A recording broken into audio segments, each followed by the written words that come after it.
in a BPA-free carton. With a pouring spout, 5 women share how they got over their biggest trust issues. Maybe it's not as hot as having magical sexual chemistry or as adorable as finishing each other's sentences, but according to many experts, trust is the single most important factor in any relationship. It's a pretty big freaking deal. Love is based on trust. Tina Bitasina, Ph.D., psychotherapist and author of How to Be Happy Partners, Working It Out Together. You can't wholeheartedly love someone when you don't trust them, she says. Beyond that whole trust equal love thing, believing what your partner says without the urge to play detective or slip into a social media stalking black hole keeps you sane.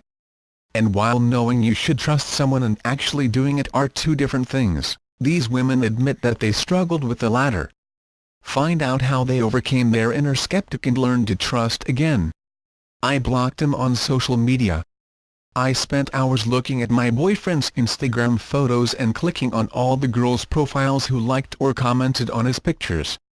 I thought he was secretly hooking up with all of them. So I asked him to sit down with me and explain who each woman was. Half of them were his good friends from college and a few were family members. I couldn't believe that I drove myself crazy over this.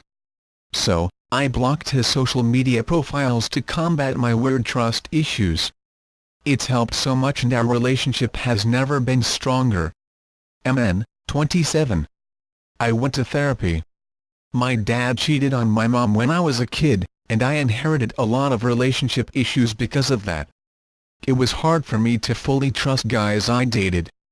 I always assumed they were lying to me, even when they weren't doing anything wrong. 2 years ago, I decided to see a therapist and she's been helping me work through it. Now that I'm finally dating someone who I really feel that I can trust, I let my therapist know when I start to feel suspicious. She talks me through where these feelings come from, which helps me stay rational. Organ K, 28. I started communicating. I was a trusting person until I was in a really bad relationship with a guy who didn't trust me. He followed me everywhere I went just to make sure I was going where I said I was. It was awful. His trust issues rubbed off on me and made me question everything he said. After 3 years, I was able to get out of that relationship. But when I was back on my own, I realized that I'd gained a lot of bad habits. When I started dating my current boyfriend, the first thing we talked about after making our relationship official was that we would be completely transparent about everything we did. Good communication is what builds trust. Ani D., 31. I forgave myself. I cheated on the first 2 boyfriends I had. But when I started dating new people, I became paranoid that they were going to cheat like I did. If a guy I was dating said anything that sounded like the lies I told when I cheated, I freaked out and told them I knew they were cheating. Then, I realized that I have to forgive myself in order to be in a healthy relationship with anyone else.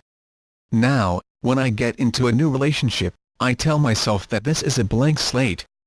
Though I cheated in the past, I didn't cheat in this new relationship and neither did he. Oban W., 36.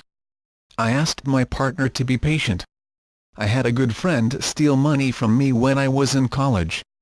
Ever since then, I've been protective of my belongings and myself. It doesn't make dating or relationships easy. I've been with someone for 6 years and when we first started dating I asked him to be patient with me. I let him know where my issues stemmed from and that I was trying to trust him more. I work on my issues every single day. Arnie D., 34.